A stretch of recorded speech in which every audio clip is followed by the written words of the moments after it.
I'll introduce myself. So my name is Rob Lindeman. I am going to talk to you today about mainly about the work that I've been doing in my lab at Worcester Polytechnic Institute in Massachusetts. And I'm a faculty member, so I have way more slides than I'm probably going to get to, right? Because we love to talk, faculty members, don't we? So I'm going to talk to you a little bit about my university because you might not be familiar with it. I'm going to then talk to you about mostly about my work, and then kind of my goals for this year at the HIVE Lab. Thanks. Okay, so my background, I have a kind of a non-traditional path. I think maybe many people have non-traditional paths, so maybe that's the traditional path now. But I have a relatively non-traditional path to academia.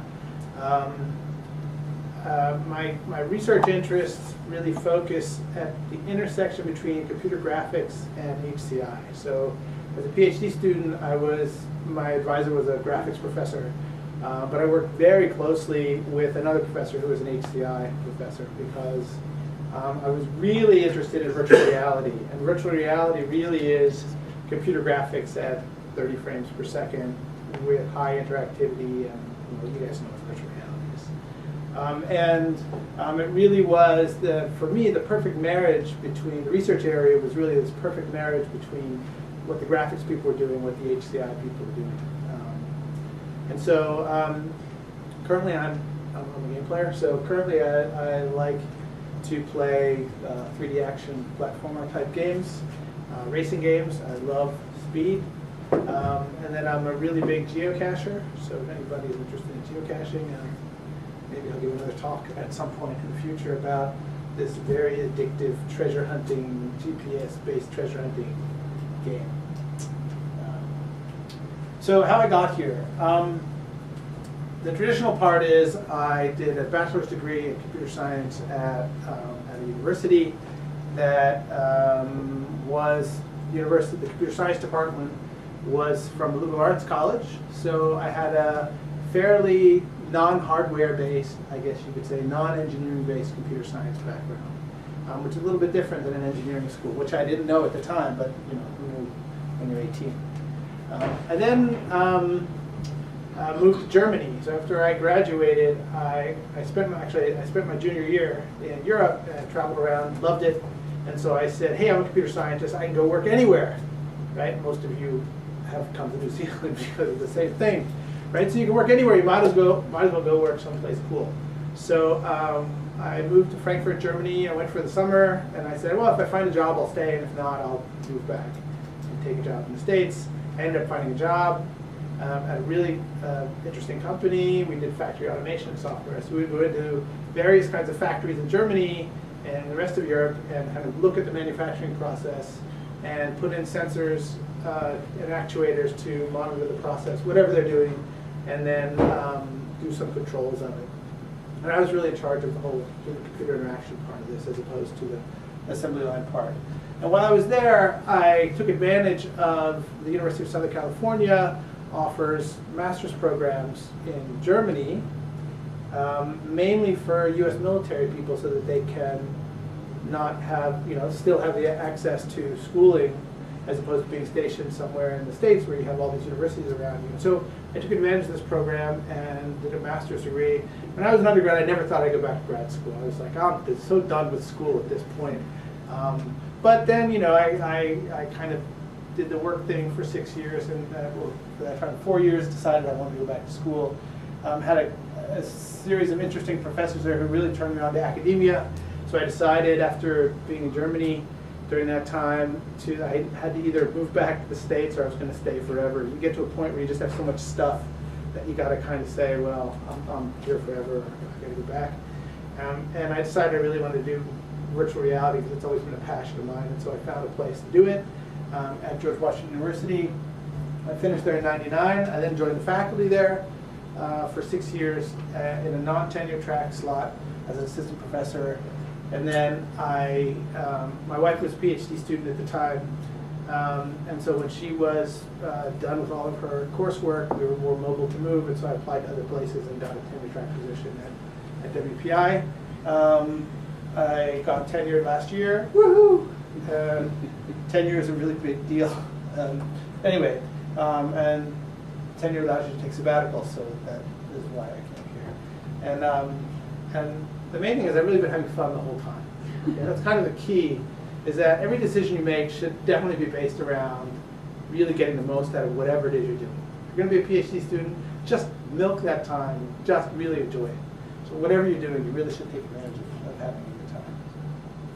So in addition to those having good times, I had these good times too. So I spent 10 years going to Japan every summer for 2 months and working at various research labs. So I worked at ATR, which is very well known to many people at this place. I spent several summers, the last 3 summers, working at Osaka University, both at the Kishino Laboratory, which is no longer there, but with Kitamura Sensei, and then the last 2 summers at the Cyber Media Center with Takumura Sensei and Kiyakawa Sensei, and I believe there are 2 students coming from there next month. So the students are really great at the lab, so I think it would be really great having them here. And then this year I got this Erskine Fellowship to come to New Zealand, and again I'm still having fun, so that's good. And then just some other things. I was conference chair of the major VR conference, IEEE VR. It was held in Massachusetts. We brought everybody out to WPI for a kind of dog and pony show. And then I was co-chair last year, this year when it was in Singapore. And next year it's in Irvine. Okay, so that's a quick summary of my fun life so far. About my university, WPI stands for Worcester Polytechnic Institute. It's pronounced Worcester, if you're from Massachusetts, Worcester, or Worcester. It's not Worcester, which I made the mistake of calling it Worcester, and they made fun of me when I visited there the first time. And it's about 40 miles west of Boston. And I want to see if maybe this is working. I have to turn this on. It might not work, but we'll see. Okay.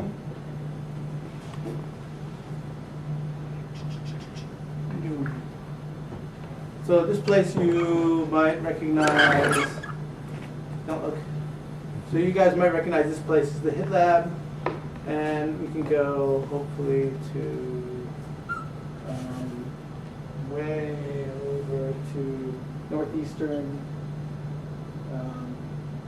United States, and this is WPI. So to zoom out a little bit.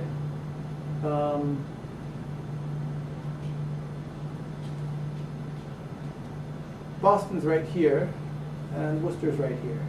Okay, it's just a nice little arm of Cape Cod that sticks out. New York City is right down here. This is Manhattan Island, Long Island, and Washington D.C. is here. Just so you get an idea of where this is. So it's called New England. So this was also a very English place, I've heard. So anyway, to get a little, that was interactivity. Is that kind of?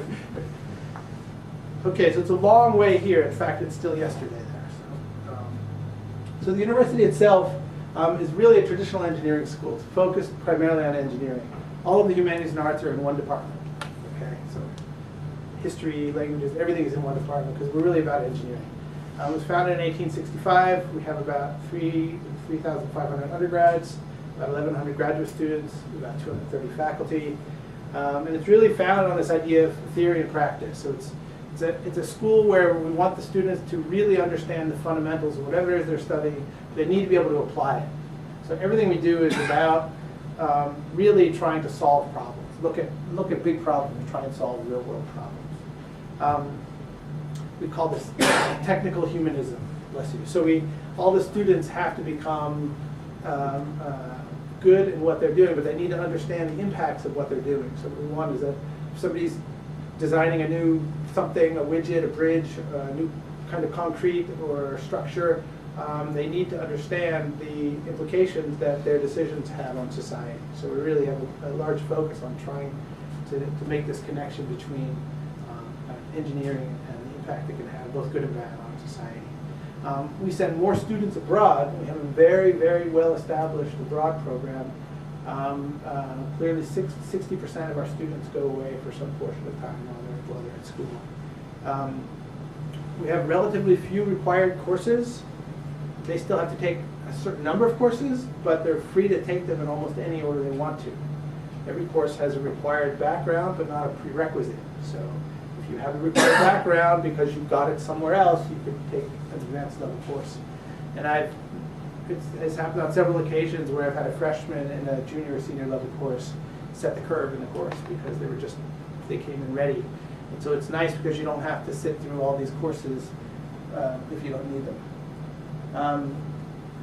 The outcomes, we really want students to address kind of open-ended problems. So no problem is really well defined in the real world. And so we try to make our students adept at looking at these problems and coming up with interesting solutions, working in teams. We have a large communications component, so you have to be able to write and talk, speak well.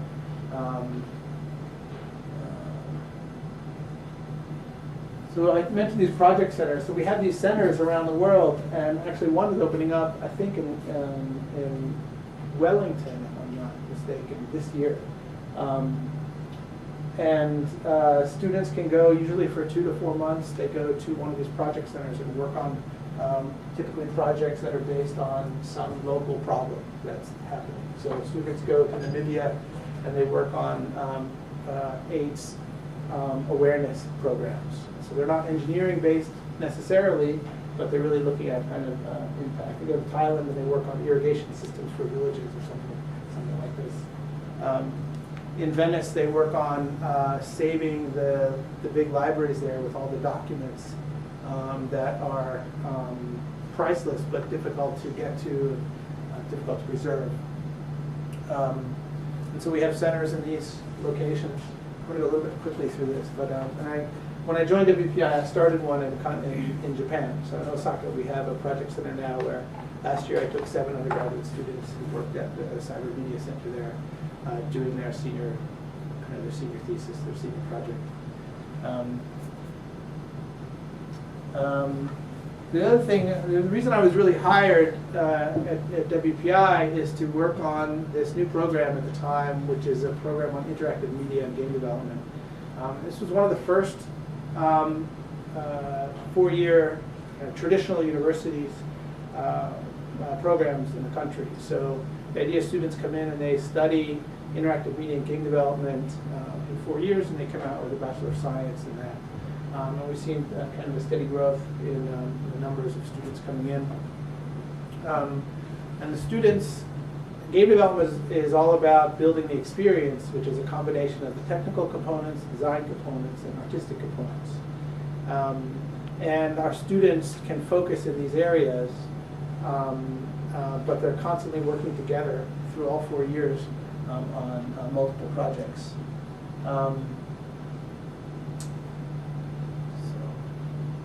So we've really looked at this balance. So our students, everything that we do is kind of this projects-based approach. So they have to do a project which has some definition at the beginning, usually fairly ill-defined. Often the students come up with the idea, and then they have to go through the process and deliver a working prototype at the end. And they repeat this process over and over and over again. And the projects get more and more complex over the 4 years, and the teams get larger. So that by the time they're ready to graduate and let's say go into industry or go to work in a research lab, they understand the process of going from an idea to delivering a product. And so they understand the process really well, and they've had experience in going through the process a lot. So they're just ready to build stuff when they go out. So we've introduced, again, this is just 5 years, we've introduced a huge number of courses. These are just kind of the titles, but the courses are numbered 1,000, 2,000, 3,000, and 4,000, and those are roughly the year that the students are supposed to take them. For the 1,000 level courses, they take in their first year, the 2,000 level courses, some collection of these they take. And these are all just the game development courses. The technical students take a bunch of computer science, and the artistic students take a bunch of artistic courses as well. And then these are the 3rd and 4th year courses. So again, the idea is to give them the fundamentals by the time they come out, that they're ready for kind of an entry-level position at a game development company. It's interactive media, but most of the kids want to just build games. So they really want to go work in the game industry. And Boston has about 60 game companies, so there's a lot of opportunities for them to work. So like I said, they also take traditional computer science and humanities science courses. Okay, so that's the relatively quick overview of where I'm from. And you know, that has nothing to do with research, but I always think it's important when you go someplace to expose people to different ways of doing things. So that's kind of why I wanted to give that overview. But enough about that stuff. Let's talk about me for a second. Okay. So as a kid, I was always interested in science fiction, and I was always a very optimistic person. It was much more the Star Trek universe, where, you know, here we're explorers, and we're going out, as opposed to like Armageddon, where, you know, we're under attack and everything else. So I was always interested in kind of doing stuff to make the world more like Star Trek-y than Armageddon, I guess. And then as an adult, so I was already working, I had a nice job, I had a nice salary in industry in Germany, and it was really fun, but I really was passionate about doing something in virtual reality. And so I kind of took a chance, and I said, well, I like graphics, so I'm going to go to a place where I know they're doing at least a little bit of virtual reality. This is 1993, so it's not a lot of places that you could go. But I took a chance. And so my motivation really came from doing a lot of reading. So most of you hopefully have read these books. I brought the first 3 with me. So if anybody wants to read these books, I have them, and so feel free. But these 3 books, how many people have read these books before? First one. Okay, the first one probably. Okay, so these are kind of a lot of the reason. This is the reason a lot of guys that are people my age got into virtual reality or really thought about these, is because of the William Gibson view. Well, it's kind of dystopian, but anyway, kind of his view of this cyberpunk future. And then Snow Crash, a lot of people talk about. It's kind of, well, it's just a really cool book, but kind of follows in the same genre of this whole thing. So all this stuff really just got me very excited about. And the great thing about books is your imagination fills in everything, right? So they're describing everything, and I'm like, wow, this is so intense. And it's because, you know, I had my own ideas about what it actually looked like and felt like and everything else. So that got me very excited. You know, and then of course you had the more common things like The Matrix, Existence. How many people have seen Westworld? A couple of you? You old guy, yeah, you know. Okay, so this was actually a really fascinating movie. Yul Brynner, I mean, anything with Yul Brynner has to be good, but this is really about these 2 guys. There's this fantasy world they can go into, and they can choose between 3 different realms that they go into. And, you know, the robots run amok. They aren't virtual worlds, but they're robot worlds. So they have these lifelike robots. These guys choose to go to the Wild West, and bad things happen, and you have to, you know, save the world. But this also was kind of a big influence just because of it. How about this movie? Has anybody seen Existence? Okay. So it came out in '99, which is a little bit of a shame because this other small movie here came out about the same time. If you haven't seen this, this is a really weird movie, okay? But it's about kind of, and it's got Jude Law in it, so it's also probably not bad.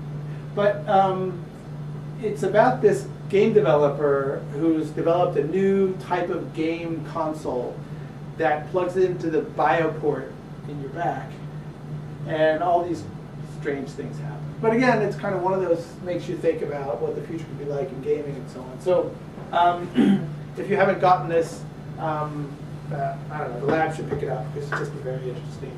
I have it in my lab, I have all these movies and books just because I think people should look at them. So this kind of got me interested in a lot of things. And so my actual motivation for my research is really, if you think about the notion of VR in the late 80s and 90s, there was all this hype about how it's just going to change everything. It's going to change the way we shop, change the way we have sex, it's going to change the way we interact with each other, the way we learn, everything is just going to change. And you know, nothing's happened, right? So there's some of these technologies now that, you know, they're always just around the corner. Oh, the next HID is going to be the one you're going to want to buy. And so we have there's this big hype, but technology has kind of lagged, and there's no real killer app. Like, is there anything that that I can do so much better in virtual reality that I want to bother to put on all this stuff to do, as opposed to just sitting at my desktop and doing it, or using my iPad to do it? We really haven't seen that yet. And so part of it is this killer app problem. So most VR is in research labs. Video games are now getting, I think, a lot better, and you know, the two have actually fed off each other really nicely. There's some training scenarios where VR has made good inroads in the surgery or medical applications, the military, obviously, exposure therapy type things. But it just isn't quite there yet. And so the long-term goal of the HIVE, my lab, is to really make VR more usable, which is completely vague, right? Which is good, because it allows you to do kind of anything, as long as it does that thing, tries to make it more usable. And I'm going to talk about this a lot in a minute, but I'm really interested in kind of all the senses. And I'll tell you why this is important in a minute. So this isn't really new. So this guy in Heilig had this device called Sensorama, and you can see all the features over there: 3D, wireframe, wide vision, because you're really close to the screen, motion, because the graphics actually move, color, wow, color, stereo sound, aromas, that's pretty good, wind, vibration, so the seat shook, and some vibration. So all this was done for a motorcycle driving application. So you like this cat. So motorcycle driving application, you can do it. There are a lot of problems, obviously, with this, but still, it's cool that someone tried this so early. He also did a lot of early HID work, actually. So I want to talk about this definition. So I kind of, when you're writing your thesis, you're supposed to define all your terms really well. So for my thesis, I came up with this definition of virtual reality, which is really kind of fooling the senses into believing they're experiencing something they're not actually experiencing. And this was picked up by a couple of people. Jim Foley actually, when he gave a keynote at one of the VR conferences, sent out an email to everybody saying, hey, I want to get your opinions on some things. And he gave us like 5 questions to answer. And one of them was, what's your definition of virtual reality? So I sent back my, I'm a young PhD grad, so I sent him my definition. And during his keynote, it was the first definition he put up. So I was like, yes. He didn't attribute it to me, of course. But anyway, so to me, it's all about just fooling the person. And here it's the senses, and I've gone beyond this definition a bit now, but it really is kind of fooling the person into thinking they're experiencing something. And this, again, is vague, but gets at, incorporates a lot of things: interactivity, display rates, everything is kind of incorporated here. In order to fool people, you have to be good at a lot of things. And so the nuts and bolts is that we really need to do all these things well. We have to have really good rendering, we have to have great content, we have to be able to track stuff in the environment, we have to have drop-dead fast collision detection, interaction techniques, and then most systems have some sort of AI and networking pieces to it. So the key here is to really have this notion of high fidelity. So you could think of it as realism, but that's part of it as well. But we need great graphics, we need great audio, we need haptics that perform the way we think, behaviors that are realistic and believable. And then we need all this kind of, everything has to be low latency and low cumber, so you don't have to put on a lot of stuff. You have to make it easy for people to make content or to integrate your systems with what they're building. And this kind of is all hopefully leading to a point, like when you're, how many of you went to the movie last night? Anybody go to the movie last night? Okay, so if you go to a movie, you're in the dark. Well, if you go to the theater anyway, you're in the dark, and you can, it's all set up so that you can kind of believe what they're feeding you, right? So you can suspend your disbelief that what you're seeing is just a movie, and you can kind of buy into it. And so they try and set it up for your body to really experience it. And so that's what we're really trying to do. So you can think about the cost. So when I started my PhD, you could get one of these 4-processor dual channel Onyx machines for $250,000. And then in '99, you could get one of these, and now it's probably the same price, but does even more. And this does like way more than that machine ever did, right? So this is kind of, now I'm an old guy, so I can say, oh, I remember when we were programming on, oh, and you get like physics is just kind of thrown in because, oh, we can do that on the GPU too, so we'll just give you physics too. And it's not just physics, but very respectable physics.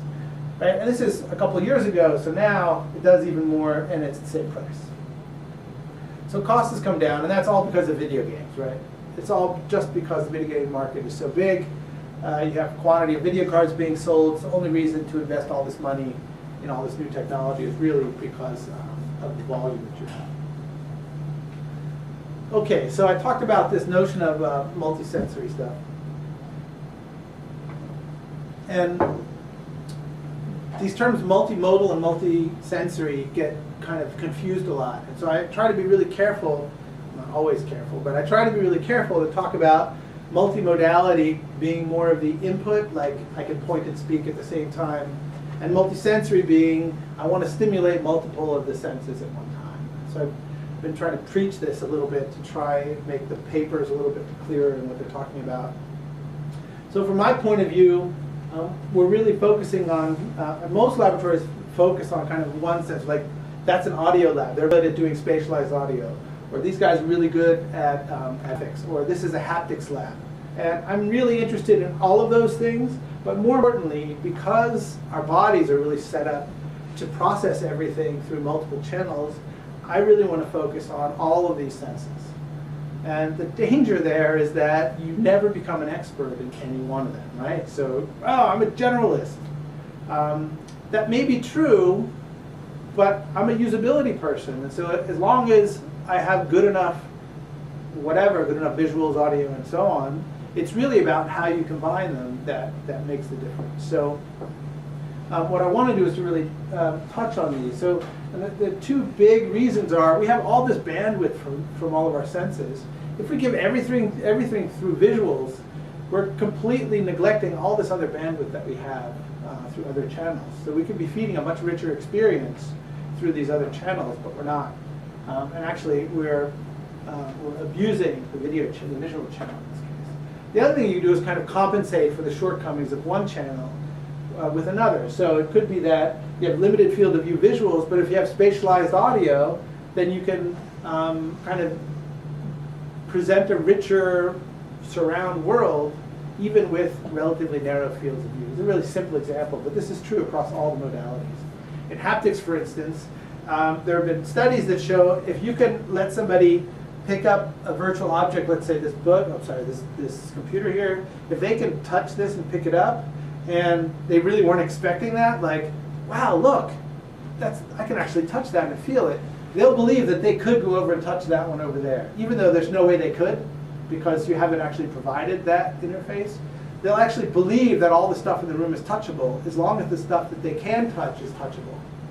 So you're kind of getting beyond the limitation of, well, we can't make everything haptic, so we'll just make the important things haptic. And again, the assumption here is that by doing this, we can do much better than the individual parts. Can you turn this off?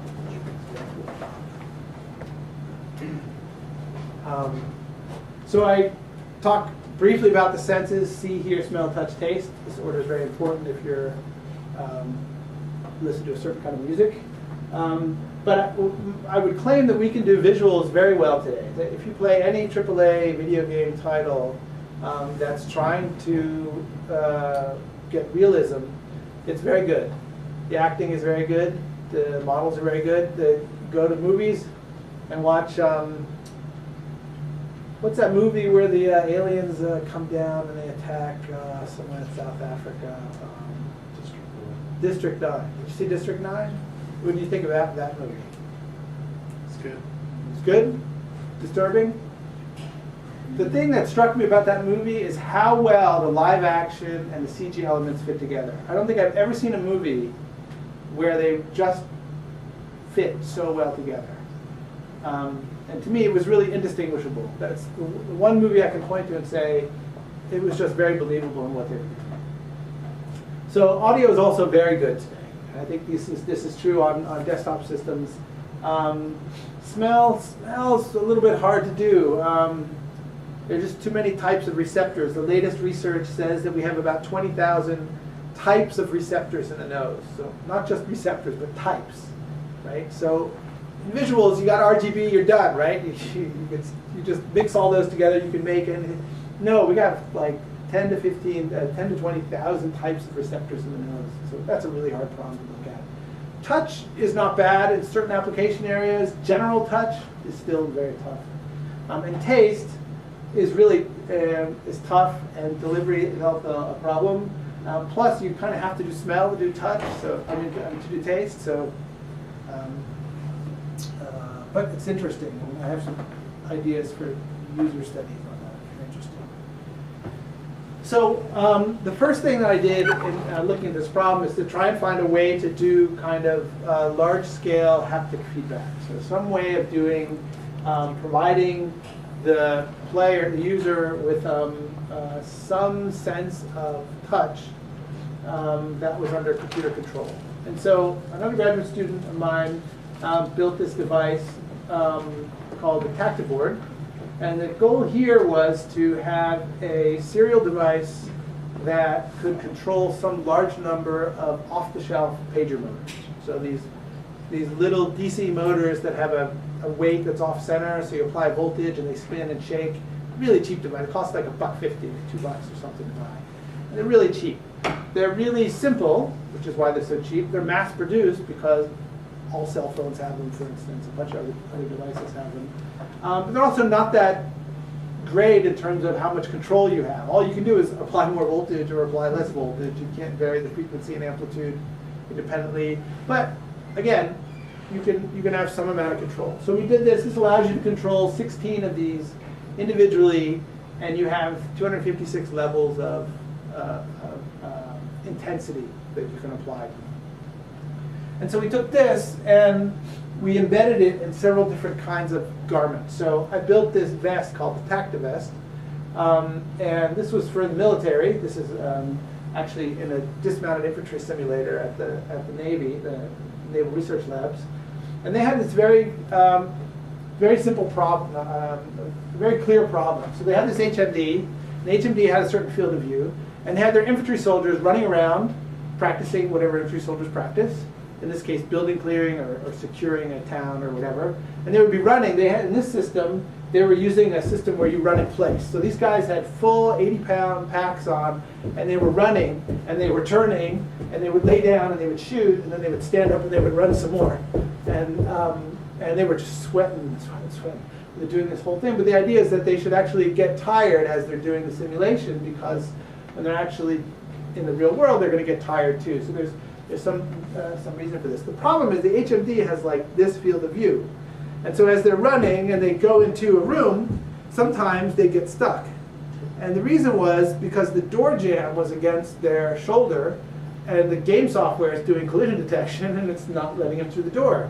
And so their view was clear, but they were blocked, and they had no idea why they couldn't run forward. And so what they'd do is they'd have to back up and say, oh look, there's the door jamb, I need to walk this way, and then they'd walk, and they'd run in, right? And so they asked if I could solve this problem with the Tactiboard, and so what we did is we built this vest that has these pager motors, not in a regular grid, but laid out on points of high potential contact with the real world. So they're across the shoulder blades, on the elbows, on the points of the shoulders. We have a couple on the torso. And what we did is, so the game engine is already doing collision detection, right? So we're not adding any processing. What we're doing is saying, give me the output of the collision detection, and I will feed it to the vest. And so now, when they run and they hit the door jamb, they feel a vibration that touches them here, okay? Because we know where the contact is. So we just feed it here. They move off the door jamb and they move away. It works great. So now they use this in their simulators. And I'll talk more about this guy this guy. I'm going to have a little video clip. I can show you that the Discovery Channel came and did a little piece. It's a little marketing-ish, but. Virtual world. Tactivest, which feel everything you can see in a simulated environment. Plus, looking good, sounding better. We'll show you the best way to engineer a building to make the acoustics crystal clear. And NASA's newest workhorse, a Lemur robot. It's designed to keep the International Space Station in good working orbit.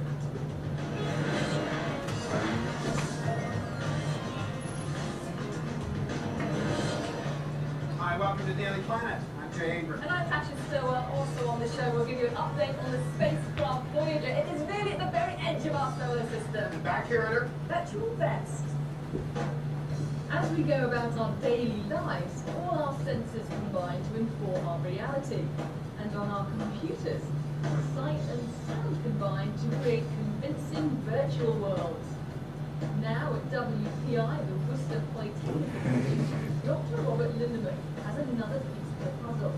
His so-called tactivest adds the sense of touch to our virtual repertoire. It's very immersive. Until you really experience it yourself, there's nothing quite like it. It really is like being in the space. You can still see the peripheral vision, you can still see the outside world. But really, since what's ahead of you is the game, it really refocuses your sight. And you really have to adjust to it. It's very immersive. Immersive. So the tactivest is actually made up of a number of pieces. Because humans come in different shapes and sizes, what we've done is constructed the vest so that it's adjustable. What Eric's wearing is simple yet ingenious. 16 standard pager motors are wired together, attached to neoprene. The pieces of neoprene fit together to form an adjustable vest, ensuring that all the motors remain in contact with Eric's body.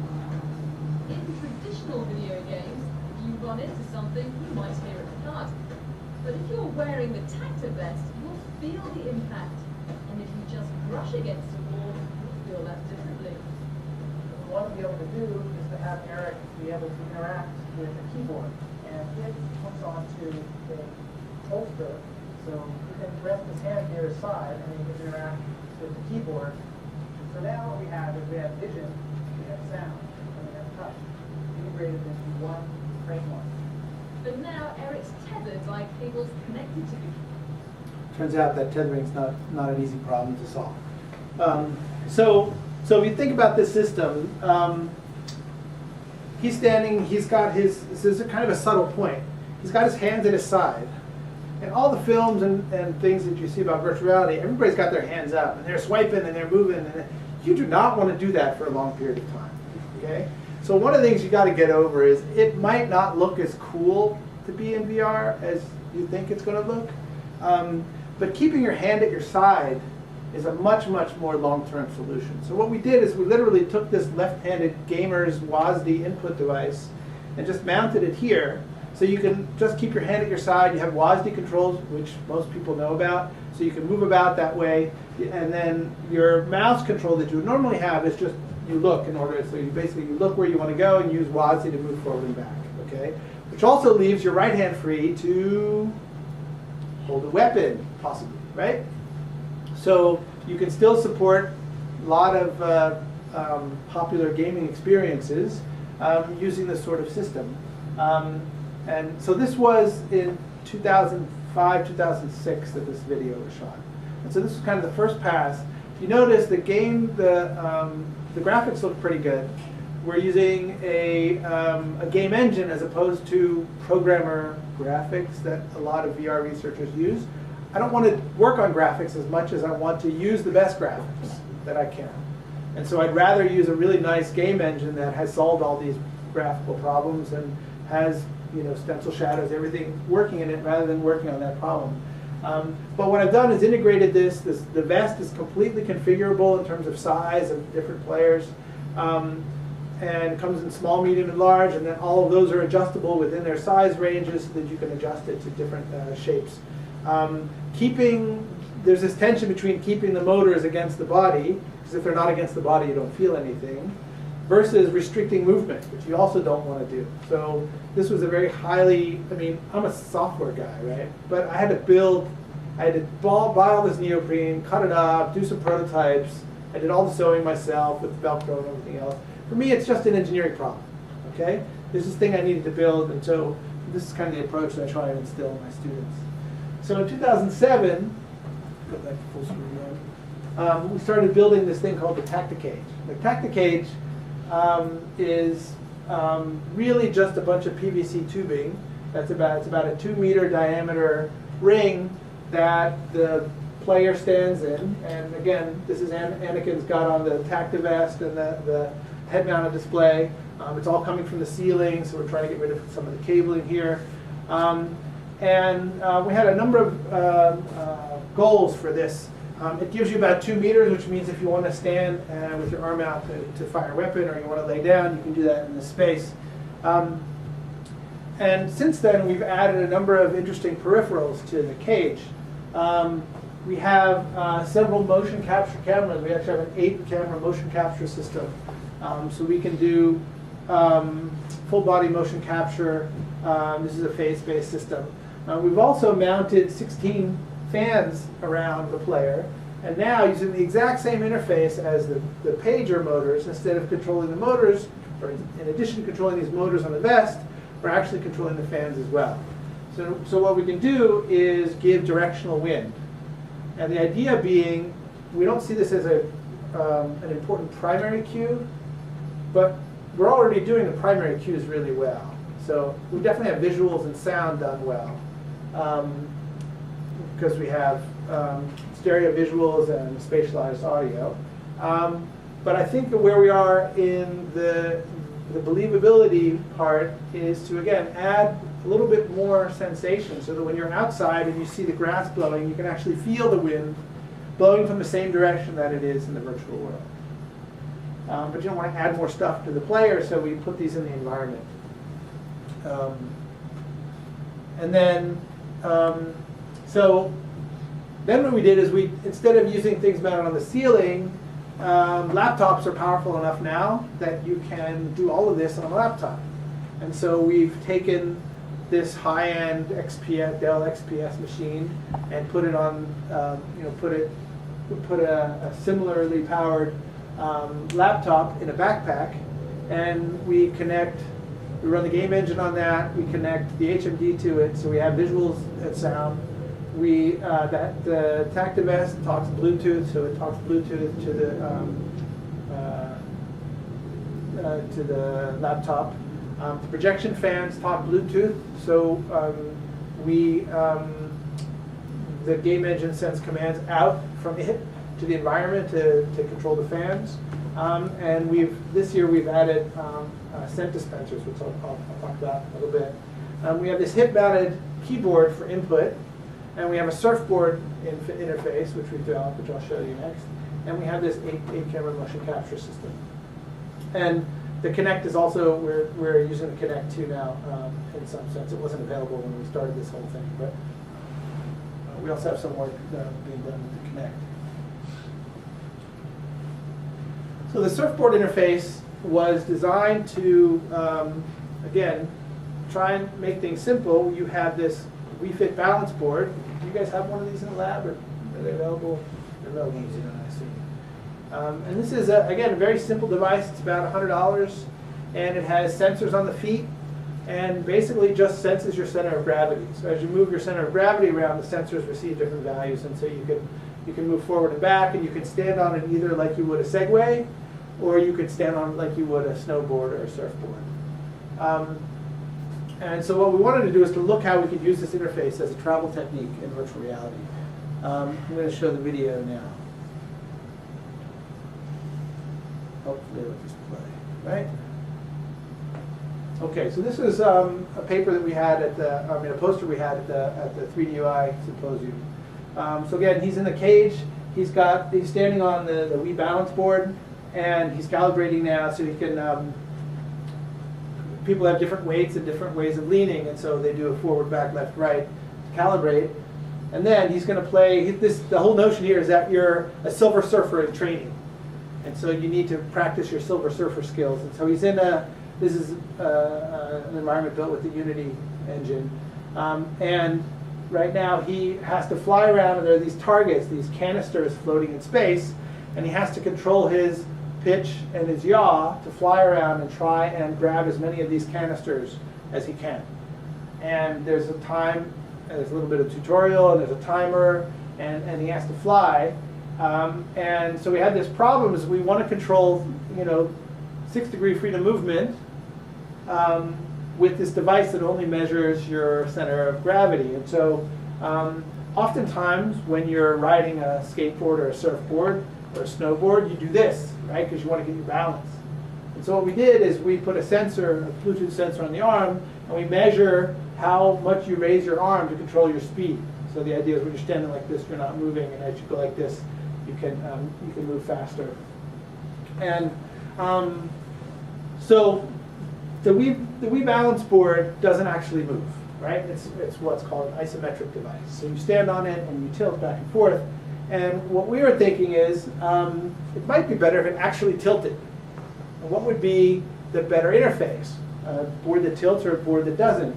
And so we built this, we took this Reebok, commercial Reebok platform that you can use for training your core. I didn't know this, but this is your core. And you use it, and it tilts, and you use that with some elastic things, and you do some training. So this board actually tilts. So you stand on it, you lean forward, you lean back, and it tilts. And what we did is we put the Wii Balance board on top of this board, so now when you lean forward, you're getting the sensor data from the Wii, plus you're actually tilting. You lean back and left and right. And we did a user study comparing the same tasks using the board with tilt and without tilt, okay? Just to see, from my point of view, from a motor point of view, you actually have to tilt, which requires more time. So you would think that the tilting would be slower, the tilt board would be slower. So our hypothesis was actually that you would be slower if you use the tilt board, but it would feel more realistic, okay? And that you have more control with the non-tilting board, but it wouldn't feel as realistic. And we did a comparison of where you only needed to pitch, so there was no yaw involved. You just had to fly up and down along like in a channel in order to get the targets. And we did another one where you only had to yaw, so there was no pitch involved to try and isolate left, right versus up, down. And then we did a combined one where you had to go through. Thank you for watching. So that's the end of this video.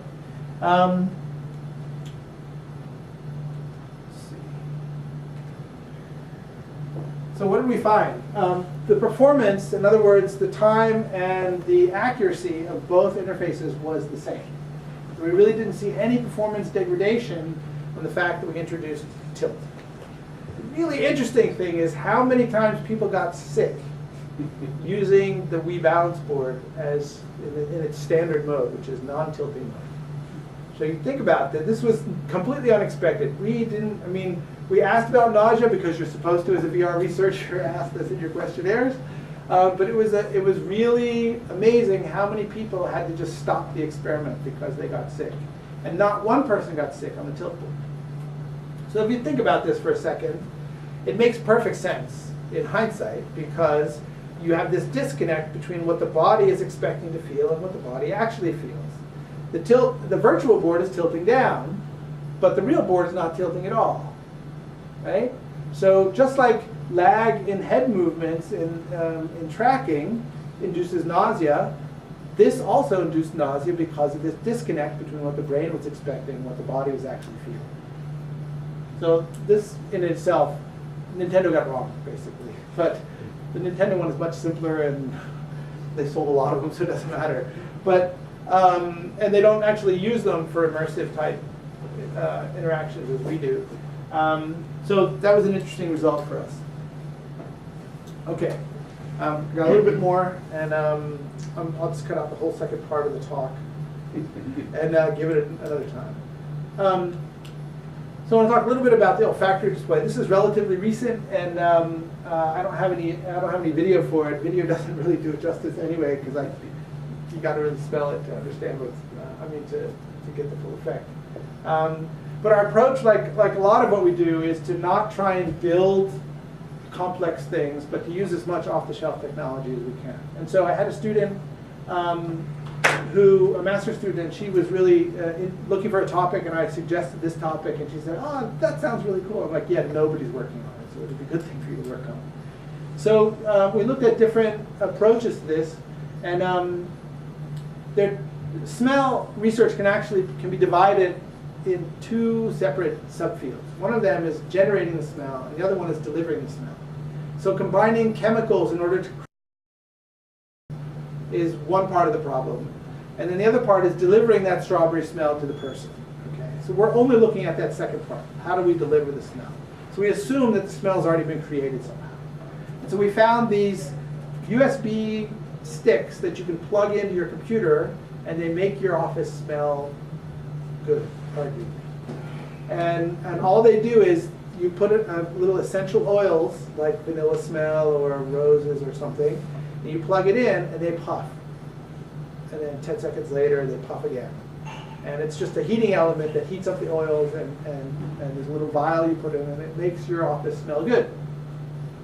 So what we did is we took a couple of these, and we noticed that when we started playing with them, that every time they received power the first time, they puff immediately.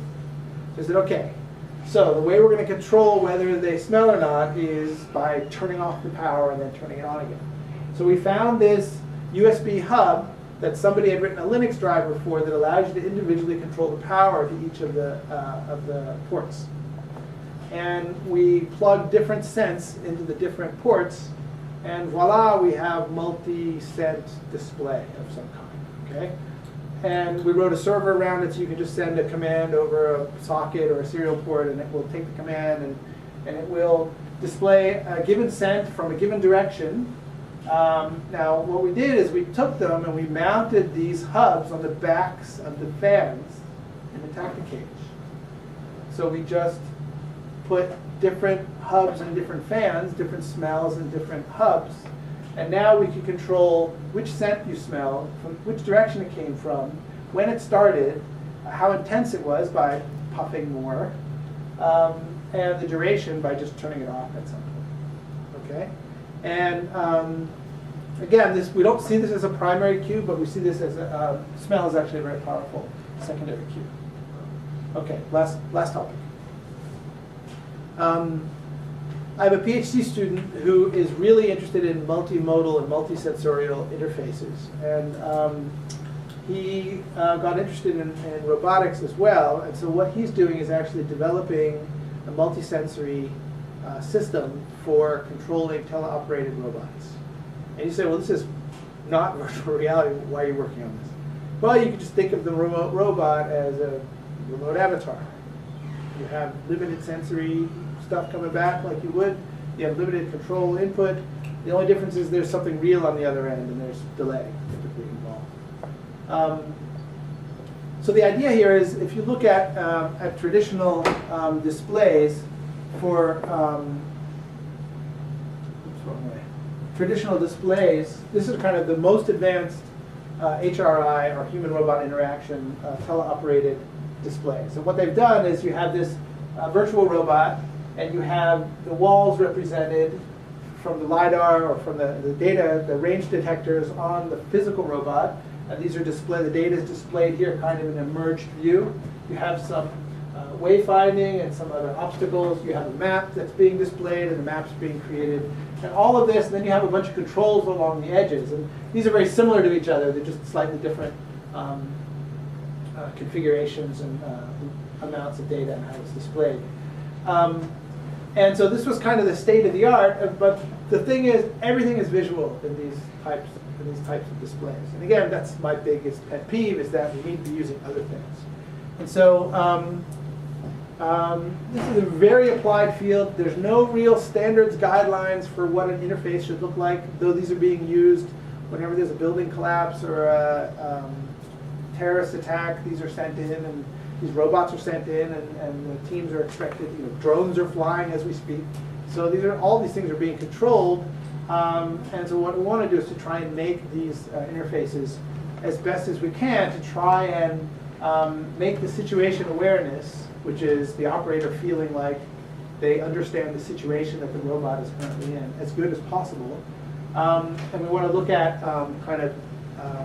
how to scale this. So I might want to control, if there's a building collapse, I might actually have 5 robots out there, and they're semi-autonomous, and I need to shift my focus between them so I can scale up a little bit. So what this student is working on is, this is his interface, and he's got the robot here, and he's got some layout similar to what we saw before. He's got a 2D plane, which is this the map data that's being generated on the fly. He's got the camera feed coming back from the remote site. He uses a gamepad as the main interface, and then he's using a tactibelt instead of the vest. He's using a tactibelt. If you think about these robots, they're typically working on a plane, and any sort of collision proximity that they have is probably going to be kind of in a plane around the robot, and they have sensors all around the robot to sense these things. They also have heat sensors and motion sensors that are also arrayed typically around so they can get a good snapshot of what's going on. And so what we did is we offloaded some of the data that's coming back from the robot to be spatially aligned around the torso of the operator, so that if the robot sensed motion to the right, it would tickle them on the right side, and then they could steer to the right in order to see it, which we think is a better cue than having something blink on the screen saying there's something over here, because you might be using the visuals for some other thing. So I'm going to show a video of this.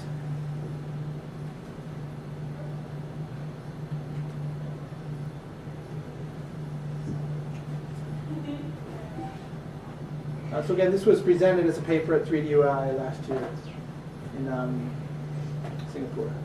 So this is the robot, and what's being shown here, and this is also a novel thing that he's come up with, is there's a pan-tilt camera on top of the robot. But the problem is the operators often get very disoriented where the camera is pointing, because it could be driving in one direction and looking in another direction.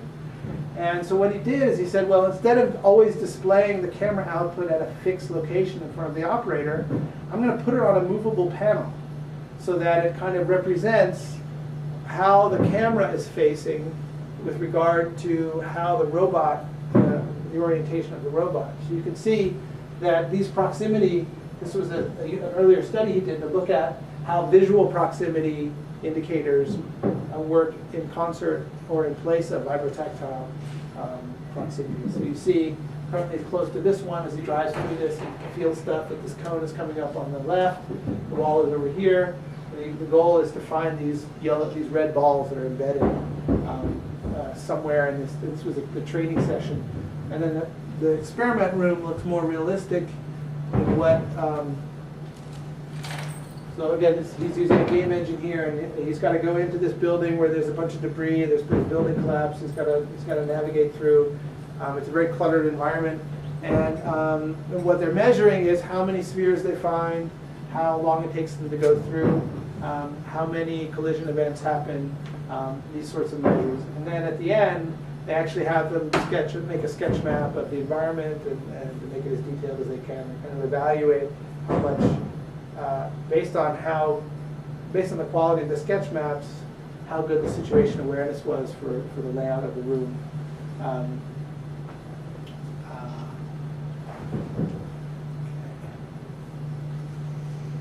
Okay, well, maybe I'll keep this one next time. I'm over time, so I'll stop there, and I'd love to give another talk at some point. So we'll pick it up. Do you have any questions on this